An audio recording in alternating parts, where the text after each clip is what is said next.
ወራስልን የተወደዳችሁ የዞላ ኒውስ ቤተሰቦች እንደምንቆያችሁ ከዞላ ኒውስ ዕለታዊ መረጃዎችን ይዘን ቀርበናል።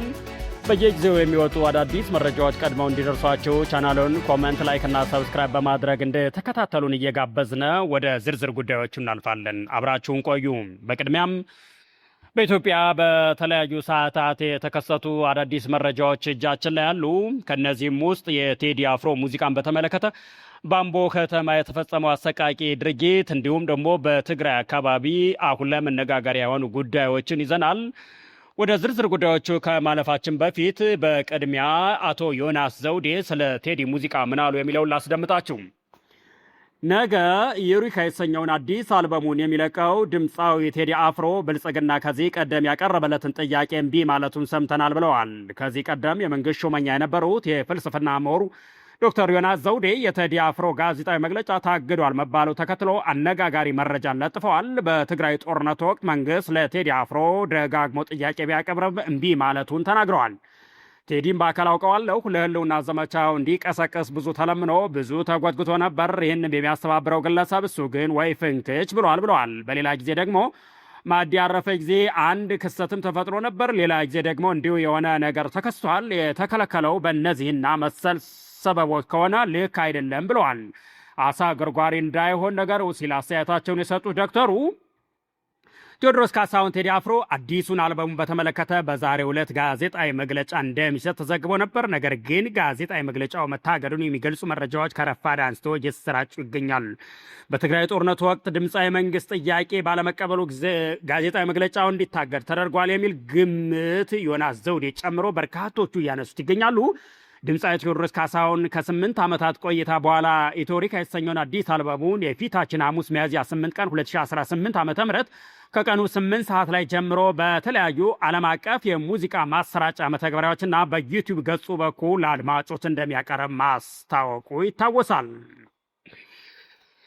በሌላ ዜና በአምቦ ከተማ የተፈጸመው አሳዛኝ ድርጊት የህግ የበላይነት አለ ወይ አጃይብ አሰኝቷል። ትላንትና ቀኑ ሙሉ በማህበራዊ ሚዲያ ገጾች ላይ ሲዘዋወር የዋለውና በአምቦ ከተማ እንደተቀረጸ የሚነገረው አስደንጋጭ ቪዲዮ በህዝብ ዘንድ ከፍተኛ ቁጣን ቀስቅሷል። በቪዲዮ ላይ አንድ ግለሰብ ራሱን እንደ ጋንግስተር በመቁጠር 3 ወጣቶችን አግተው ሲደበድብና ኢሰብአዊ ስቃይ ሲያደርስባቸው ይታያል። ይህ ድርጊት የዜጎቹን ደህንነት አደጋ ላይ የሚጥል ከመሆኑ ባለፈ በከተማዋ የህግ የበላይነት መኖሩ ላይ ትልቅ ጥያቄ አስነስቷል። ተከታዮቹ ነጥቦች በአሁኑ ሰዓት የብዙዎቹ መነጋገሪያ ሆኗል። ይህ ግለሰብ በቀን ብርሃን በቪዲዮ እየተቀረጸ ይህንን ያህል የጭካኔ ተግባር ለመፈጸም የትኛው አካል ነው ድፍረቱን የሰጠው የሚሉም አሉ።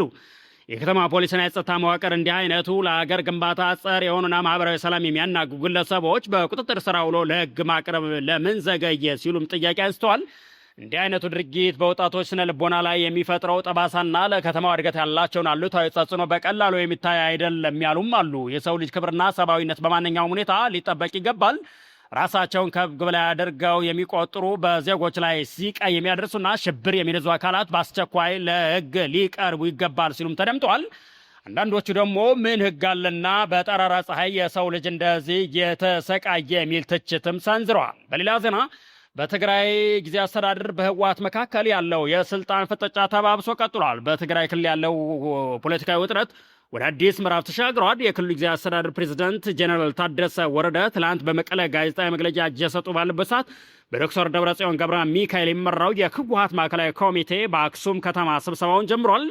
ለ2 ቀናት በሚቆየው በዚህ ስብሰባ ማጠቃለያ ላይ በፕሪቶሪያዊ ሰላም ስምምነት መሰረት የተቋቋመው ጊዜ አስተዳደር መፍረሱ እንደሚታወጅም ይጠበቃል። በምትኩም ከጦርነቱ በፊት በተካሄደው ምርጫ ተመስርቶ የነበረው ዶክተር ደብረጽዮንን ፕሬዝደንት አድርጎ የመረጠው የትግራይ ክልል መንግስት በይፋ መመለሱን ሊታወጅ እንደሚችል መረጃዎቹ አመላክተዋል። ይህ እርምጃ በክልሉ ውስጥ ያለውን አስተዳደር መዋቅርና የሰላም ስምምነቱን አፈጻጸም አደጋ ላይ ሊጥል እንደሚችልም ስጋት ፈጥሯል።